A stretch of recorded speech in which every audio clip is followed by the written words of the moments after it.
Bienvenue sur Clapotis. Alors dans cet épisode 2 consacré à l'étude de Mes forêts d'Hélène Dorion, nous allons aborder une nouvelle thématique avec Anthony Sauron qui consiste à s'intéresser au contexte d'écriture de Mes forêts. Alors bonjour Anthony. Bonjour Cécile. Donc cet épisode 2, on y va, on parle du contexte de création. Qu'est-ce que tu pourrais dire aux jeunes pour justement qu'ils comprennent comment Hélène Dorion a réalisé Mes forêts?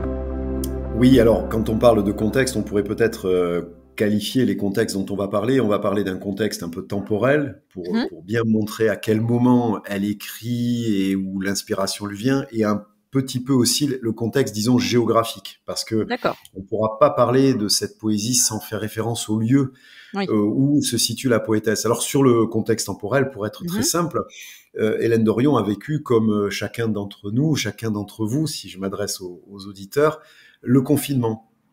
Donc elle était confinée comme chacun d'entre nous. Elle était confinée dans un endroit un peu particulier puisque, comme on l'a déjà dit, Hélène Dorion est une Québécoise. Elle habite donc dans la région du Québec, et elle a, en particulier, elle vit dans une région précise qui s'appelle l'Estrie.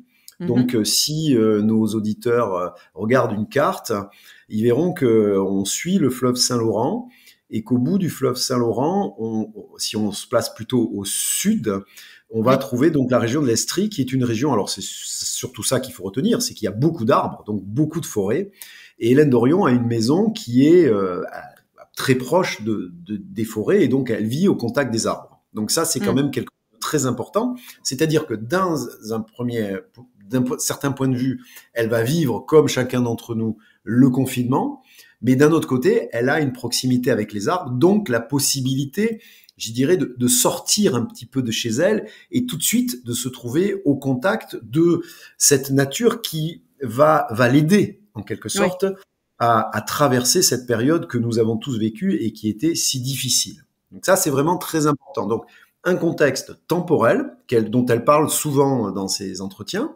et un contexte géographique avec la présence de ces forêts. Donc, on ne peut pas imaginer, et elle l'a très bien dit, que ce recueil soit sorti de rien.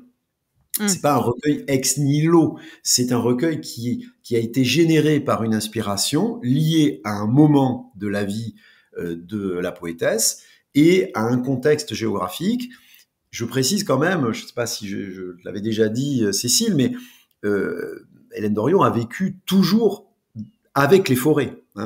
Là, j'ai parlé tout à l'heure de la bordure sud du Saint-Laurent où elle se trouve, où elle habite, mais elle a longtemps vécu au nord du fleuve Saint-Laurent, c'est-à-dire de l'autre côté, sur l'autre rive, dans la région qu'on appelle les Laurentides, où il y a beaucoup de forêts. Donc c'est quelqu'un qui est quand même, depuis l'enfance, au contact des forêts.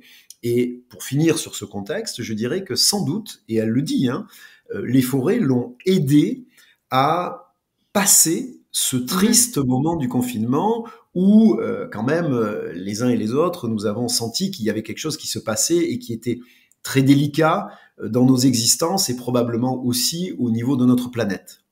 Oui. Et cette référence donc permanente aux forêts, est-ce que, alors on l'abordera plus amplement dans un autre épisode, mais est-ce que justement ça induit cette idée d'espace, de liberté qui se retrouve dans le recueil, le fait qu'elle soit justement qu'elle habite dans les forêts quelque part? Est-ce qu'on retrouve cette thématique du grand espace, de la liberté? Est-ce que c'est omniprésent ça?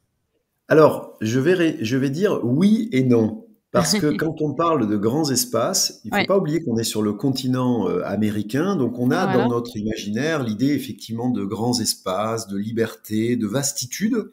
Et c'est vrai, et nos éditeurs doivent s'en rappeler, qu'on est sur des kilomètres carrés beaucoup plus importants que notre territoire hexagonal français, bien entendu. Mais il faut faire très attention, parce que la forêt, pour Hélène Dorion, c'est pas uniquement une idée de je me balade, c'est la liberté, je cueille des champignons.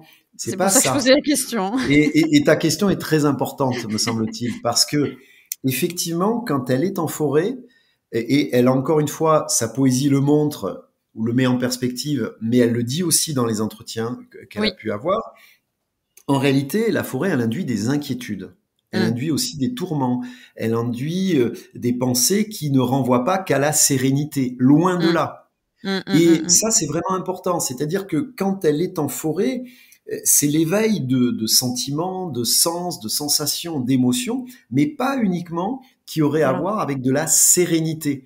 Donc là, on serait, et c'est pour ça que ta question est fondamentale, on serait dans un contresens, et ça je le dis vraiment à nos auditeurs, si on se contentait de dire, bon finalement, les forêts, c'est l'expérience de la liberté, le contact avec la nature, tout ça c'est, employant des termes familiers, c'est plutôt cool. En réalité, c'est beaucoup plus complexe. Oui, ce serait un cliché facile. Exactement. Ça serait un cliché facile de se dire, bon, bah, mes forêts de Dorion, c'est, ah oui, la liberté, la nature, etc., etc. Voilà. C'est pour ça que je posais la question et que, avant de plonger dans l'étude de l'œuvre, ne pas avoir cette représentation toute faite. Si l'auteur parle de forêt, c'est donc qu'elle va expliquer la sensation de liberté, etc., etc.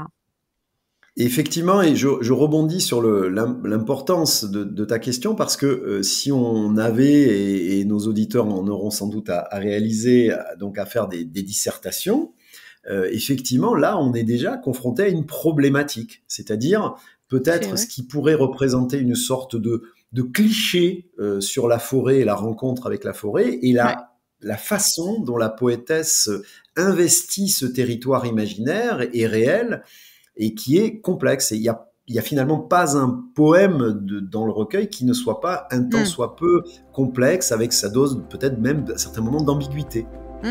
D'accord. Donc là, c'est le contexte, on a vu ce contexte temporel, ce contexte spatial.